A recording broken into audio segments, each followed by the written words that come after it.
Do you still believe that Dreamers should have a pathway to citizenship?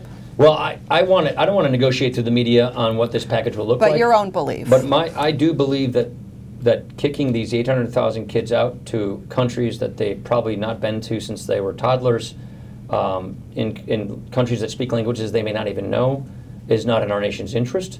So I do believe that there's got to be a solution to this problem. But at the same time, I think it's only reasonable, it makes perfect common sense, that we deal with the problem that was the root cause of this, which is we do not have operational control of our borders. We are not adequately enforcing our laws. And so it makes perfect sense to fix the source of the problem, the cause, while we deal with the symptom of the problem, the DACA issue, so that we don't end up with a DACA problem 10 years from now. That's just completely reasonable. And that's the kind of conversation and consensus that I think we can land on, that we'll have to do. And that's the kind of conversation we're just now beginning to have with our members. Long term, can Republicans be successful if you don't make progress on immigration? Well, I think we just need to make progress on immigration just for the sake of the country. Put aside politics. This is a broken system that needs to be fixed. What's broken? We don't have operational control of our borders. I mean, heroin in Wisconsin is selling for like $10.